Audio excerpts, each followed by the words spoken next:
భారతదేశంగా చర్చ ఏంటంటే సో ఉన్న అందరు ముఖ్యమంత్రుల్లో చంద్రబాబు నాయుడు గారే ది బెస్ట్ అనే చర్చ ఢిల్లీలో సాగుతుంది. అసలు ఏం చెప్తారు దీనికి? ఇలాంటి క్వశ్చన్ ఒక మోడరేటరు పాడ్కాస్ట్ ఇంటర్వ్యూలో హర్యానా డిప్యూటీ సీఎం దుష్యంత్ చౌతాలాకి వేశారు.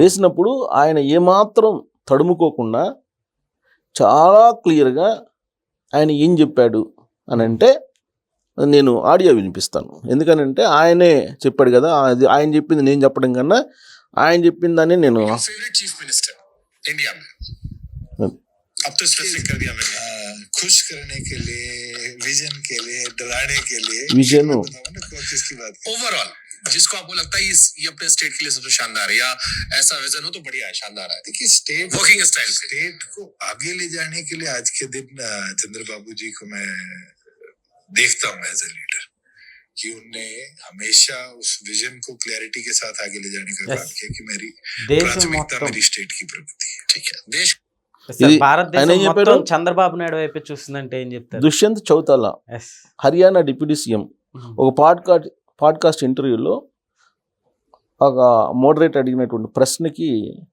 ఒక యాంకర్ అడిగిన ప్రశ్నకి ఇచ్చినటువంటి సమాధానం, ఆయన తడుముకోకుండా ఇచ్చినటువంటి సమాధానం. మన స్టేట్ అది సంబంధం లేదుగా, వేరే స్టేట్ కదా, హర్యానా కదా, హర్యానా డిప్యూటీ సీఎం, పైగా యంగ్స్టర్ అతను ఏం చెప్పాడు? ఫస్ట్ ఆయన అడిగిన దానికి ఏ విషయంలో అన్నారు, విజన్ విషయంలోనా లేదంటే వర్క్ స్టైలా, ఏ విషయంలో బెస్ట్ సీఎం కావాలి అని చెప్పి ఇతను అడిగాడు దుష్యంత్ చౌతాలా. ఓవరాల్గా అని చెప్పేసి మోడరేటర్ అంటే క్లియర్గా చంద్రబాబు నాయుడు గారు అని చెప్పారు ఆయన. ఇది నేను చెప్పడం కాదు కదా, ఆయన చెప్పిన వాయిసే నేను వినిపించాను. సో చంద్రబాబు నాయుడు గారు విజన్ కానీ, చంద్రబాబు నాయుడు గారి యొక్క వర్క్ స్టైల్ కానీ, ఆయన పరిపాలన కానీ ఆంధ్రప్రదేశ్లో కాదు, జాతీయ స్థాయిలో చర్చలో ఉంది, ఢిల్లీ స్థాయిలో చర్చలో ఉంది, ప్రతి రాష్ట్రంలో చర్చ జరుగుతుంది ఇప్పుడు. దీనికి కారణం ఏంది? ఆయనకు ఉన్నటువంటి గుడ్ విల్, దాన్నే బ్రాండ్ వాల్యూ అంటున్నారు. ఆ బ్రాండ్ వాల్యూని చూసే ఇప్పుడు ఆంధ్రప్రదేశ్కి కంపెనీలు క్యూ కడుతున్నాయి. ఇవాళ కూడా పారిశ్రామికవేత్తల సదస్సు ఒకటి జరుగుతుంది ఆడ, ఇవాళ కూడా జరుగుతుంది ఒకటి. వరుసగా ఈ 1.5 ఒక సంవత్సరం, రెండు నెలలు, సంవత్సరం 2 నెలల్లో చంద్రబాబు నాయుడు గారు సాధించినటువంటి అచీవ్మెంట్ ఏంటి అని అంటే నెలకి 1,00,00,000 కోట్ల రూపాయల చొప్పున పెట్టుబడులు తీసుకురాగలిగారు. ఇప్పటి వరకు దాదాపుగా ఒప్పందాలు జరిగినాయి దాదాపు 20 లక్షల కోట్ల పైన ఉంటే, ప్రాజెక్ట్స్ వచ్చిన ప్రాజెక్ట్స్ 10 లక్షల కోట్ల పైన ఉన్నాయి. 20 లక్షల కోట్లకు సంబంధించినటువంటి ఒప్పందాలు జరిగితే 10 లక్షల కోట్ల రూపాయలకు సంబంధించినటువంటి పెట్టుబడులకు సంబంధించి ఎగ్జిక్యూటివ్ అవుతూ ఉన్నాయి. సాధారణంగా కార్పొరేట్లో ఒక ఫార్ములా ఉంటుంది. ఏంటి ఆ ఫార్ములా అంటే, మీరు కుదుర్చుకున్నటువంటి ఒప్పందాల్లో 15% ఎగ్జిక్యూటివ్ అయినా కానీ సక్సెస్ఫుల్ అని చెప్పి, అంటే దాదాపు 1,00,000 కోట్ల రూపాయలు ఒప్పందాలు జరిగాయి అనుకుందాం. ఏదో ఒక వేదిక మీద, దావోసో లేకపోతే ఇంకొక పారిశ్రామికవేత్త సదస్సులోనో లేదంటే ఇంకొక పారిశ్రామిక సదస్సులోనో ఎక్కడో దగ్గర ఒప్పందాలు చేసుకున్నారనుకోండి.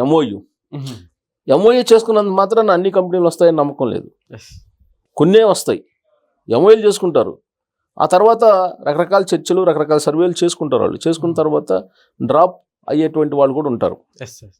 కానీ ఎంఓఏలు చేసుకున్న దాంట్లో 15% పైగా కనుక ఎగ్జిక్యూటివ్ అయితే, అంటే కంపెనీలు వస్తే ఎంఓఏలు చేసుకున్న దాని ప్రకారం సక్సెస్ఫుల్. 25% తాగితే సూపర్ సక్సెస్. 25% కంపెనీలు వచ్చేసి ఎడ్యుకేషన్లోకి వచ్చేస్తే సూపర్ సక్సెస్ కింద కార్పొరేట్ ఫార్ములా చెప్తోంది. యాక్చువల్గా చంద్రబాబు నాయుడు గారు చేసుకున్నటువంటి ఒప్పందాలు 25 లక్షల కోట్ల రూపాయలు సుమారుగా అయితే ఈ సంవత్సర కాలంలో, దాంట్లో 10 లక్షల కోట్ల రూపాయలకు సంబంధించినటువంటి ఎడ్యుకేషన్ జరుగుతోంది ప్రైమరీగా, అంటే 50% ఆయన సాధించగలిగారు. సార్ అట్లానే రీసెంట్గా ఒక సర్వేలో బిజెస్ట్ సీఎంగా కూడా చంద్రబాబు నాయుడు గారు అన్నట్లుగా కూడా వచ్చింది సార్. ఎలా చూడొచ్చు అసలు? భారతదేశం మొత్తం మన ఏపీ సీఎం వైపే చూస్తుందంటే ఏం చెప్తారు? నాకు తెలిసినంత వరకు చెన్నై ఐఐటి వాళ్ళు చేసినటువంటి సర్వేలు అనుకుంటా అది వచ్చింది, busiest CM in the country అని. ఎవరంటే చంద్రబాబు నాయుడు గారు అని. అయితే వాళ్ళకి ఐఐటి స్టూడెంట్స్కి బహుశా నేను అనుకోండి ఇప్పుడున్నటువంటి పరిస్థితుల్లో వాళ్ళు సర్వే చేసినప్పుడు busiest CM in the country అని చెప్పి చంద్రబాబు నాయుడు గారు వచ్చినట్టున్నారు. కాకపోతే వాళ్ళకి ప్రీవియస్గా చంద్రబాబు నాయుడు గారి విషయం తెలిసి ఉండదు. చంద్రబాబు నాయుడు గారి గురించి నాకు కొద్దిగా గొప్ప తెలుసు కాబట్టి నేను చెప్తున్నా. ఎందుకంటే దాదాపు 95 నుంచి నేను ఆయన వర్క్ స్టైల్ కానీ, ఆయనకు సంబంధించినటువంటి యాక్టివిటీస్ ఎలా ఉంటాయి, ఆయన షెడ్యూల్ ఎలా ఉంటుంది అనేది నాకు అవగాహన ఉంది కాబట్టి నేను చెప్పగలుగుతా కొంత మేరకు, పూర్తిగా కాకపోయినా. ఆయన ప్రతిపక్షంలో ఉన్న, అధికార పక్షంలో ఉన్న, ముఖ్యమంత్రిగా ఉన్న, ప్రతిపక్ష నాయకుడిగా ఉన్న, ఆయన షెడ్యూల్ ఎప్పుడు బిజీగానే ఉంటుంది. ఎందుకనంటే ఎర్లీ మార్నింగ్ నాకు తెలిసినంత వరకు 3కి లేస్తారు. 3 between 3:30. మామూలుగా ఎన్ని గంటలు నిద్రపోతాడు అనుకుంటారు చంద్రబాబు గారు? జనరల్గా మామూలుగా అనుకునే వాళ్ళు 7 hours నిద్రపోతారు అనుకుంటారు, లేదా 6 hours 7 hours నిద్రపోతారు అనుకుంటారు.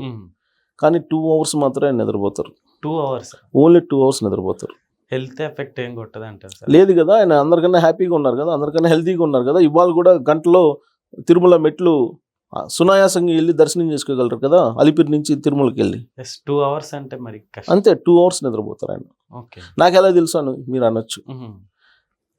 అసెంబ్లీలో అప్పట్లో ఉమ్మడి ఆంధ్రప్రదేశ్ ఉన్నప్పుడు ఈ బాబ్లీ ప్రాజెక్టుకి సంబంధించి ఎత్తు పెంచారని చెప్పి మహారాష్ట్ర, దానికి సంబంధించి అసెంబ్లీ లోపలే 2 రోజులు 3 రోజులు నైట్ ఆడ పనుకున్నారు. ముఖ్యమంత్రి రాజశేఖర రెడ్డి గారు ఈ జలయజ్ఞం చేస్తున్నప్పుడు, ఆ జలయజ్ఞంలో అవినీతి గురించి కూడా వాళ్ళు నిరసన వ్యక్తం చేస్తూ ఇవన్నీ చేశారు. అప్పుడు వరుసగా అసలు అసెంబ్లీలో పనుకొని నిరసన వ్యక్తం చేశారు. నైట్ కూడా అక్కడే చంద్రబాబు గారు కూడా అక్కడే పనుకున్నారు, ఎమ్మెల్యేలతో పాటు, ప్రతిపక్ష నాయకుడిగా. మేమందరం అక్కడే ఉన్నాం కవరేజ్కి. నైట్ ఈయన పనుకున్నారు, 12 అయింది పనుకునేటప్పటికి. ఈయన ఎన్ని గంటలకు లేస్తారులే, ఎర్లీ మార్నింగ్ కదా లేసేది అనుకున్నాం. ఆయన ఆల్రెడీ 2:30కి లేసేసి యోగాసనాలు చేసుకొని 3:33 కల్లా వచ్చి మొత్తం రెడీ అయిపోయారు. రెడీ అయిపోయి పేపర్లు చదువుకుంటా ఉన్నారు. ఆయన యాక్టివిటీ మీకు 3కి లోపలే లేసేసి యోగా, మెడిటేషన్ ఇవన్నీ అయిపోయి 4:30 కల్లా రెడీ అయిపోతారు. ఆ తర్వాత మొత్తం పేపర్ న్యూస్ ఇవన్నీ ప్రిపేర్ అయ్యి 5 కల్లా మీకు 5:30 కల్లా ఎవరైనా వస్తే కలవడానికి సిద్ధంగా ఉంటారు. ఈ ఆఫీసర్స్ వాళ్ళు వస్తుంటారు కదా, ప్రతిపక్షంలో ఉన్నా కానీ ఆయనకు ఉండే ఆఫీసర్స్ ఆయనకు ఉంటారు కదా. సో అక్కడి నుంచి యాక్టివిటీ ఉంటుంది. ప్రతి అవర్ టు అవర్ బిజీగా షెడ్యూల్ ఉంటుంది. ప్రతిపక్ష నాయకుడిగా ఉన్నప్పుడు ఎవరైనా సరే విదేశాలకు సంబంధించినటువంటి అంబాసిడర్స్ వాళ్ళు కలుసుకుంటారా? లేదు. కానీ చంద్రబాబు గారు ప్రతిపక్షంగా ఉన్నప్పుడు 2009 నుంచి 2014 మధ్యలో వివిధ దేశాలకు సంబంధించిన అంబాసిడర్స్, వివిధ దేశాలకు సంబంధించిన పారిశ్రామికవేత్తలు, వివిధ దేశాలకు సంబంధించిన ప్రముఖులు, ఆయా రంగాల్లో ఉండే ప్రముఖులు ఎప్పుడు కలుస్తుంటారు ఆయనకి. సో షెడ్యూల్ ఎప్పుడు బిజీగానే ఉంటుంది చంద్రబాబు గారిది. అధికారంలో ఉన్నా, అధికారంలో లేకపోయినా ఆయన షెడ్యూల్ ఎప్పుడు టైట్గానే ఉంటుంది, బిజీగానే ఉంటుంది ఎప్పుడు కూడా. ఇంకా చెప్పాలంటే ఆయన యాక్టివిటీ చాలా క్లియర్గా చెప్పచ్చు. సో అది కాదు కదా ఇప్పుడు యాక్చువల్గా ఆయన ఇప్పుడు ఇండియాలో టాప్ మోస్ట్ సీఎంలో ఉన్నారు. ఆయన ఎందుకు ఉన్నారంటే ఆయన విజను, ఆయన కమిట్మెంటు, ఆయన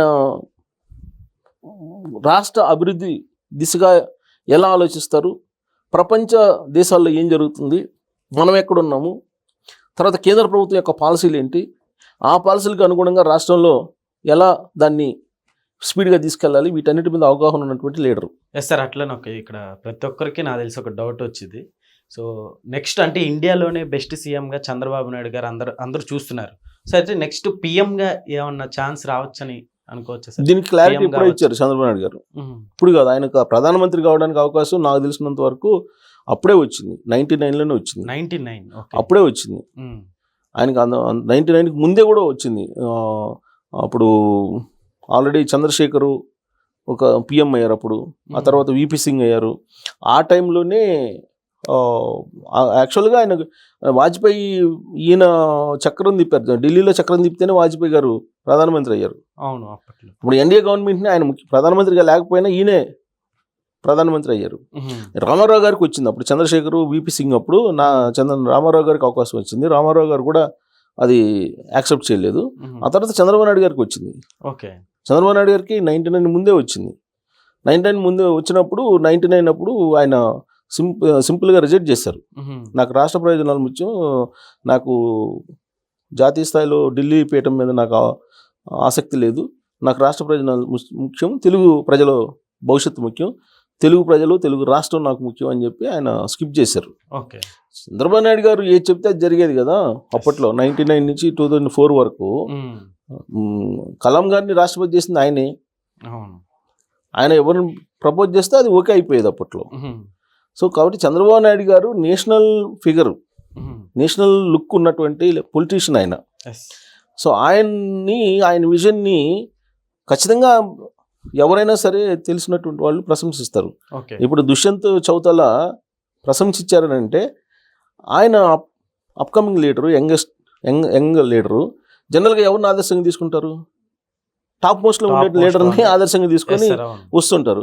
సో కాబట్టి ఆయన ఏమి తడుముకోకుండా ఆ ఇంటర్వ్యూలో చంద్రబాబు నాయుడు గారు top most politician in India అని చెప్పి ఆయన చెప్పడం జరిగింది. Okay sir, thank you.